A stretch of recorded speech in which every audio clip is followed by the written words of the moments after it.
DJ निरोध DJ निरोध DJ निरोध जय हो बाजार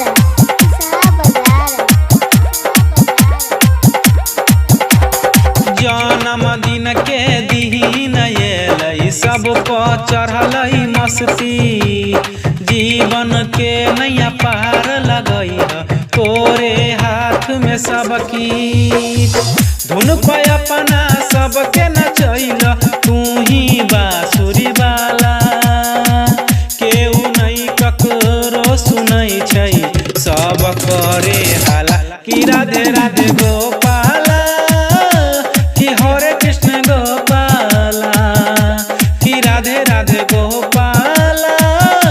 कि हरे कृष्ण गोपाला डीजे निरोध डीजे निरोध डीजे निरोध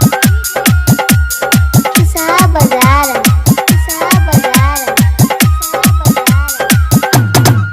9811752389।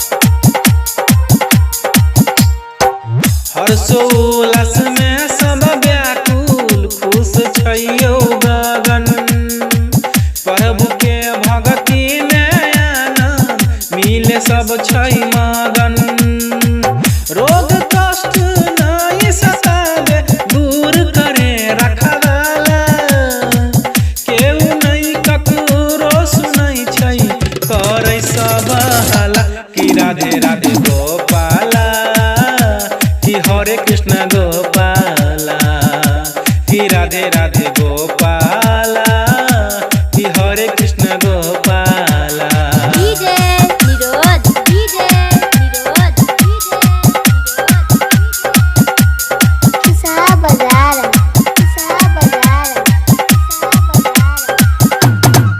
9811752389।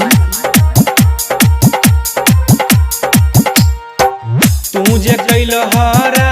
सलीला प्यार के परिभाषा छै तोरा सिवा किछु नहीं सूझे तू ही हमर आशा छा असोदा के लाल तू हो छाबर का दुलारा कियो नहीं ककरो सुनै छै सब करै हाला कि राधे राधे गोपाल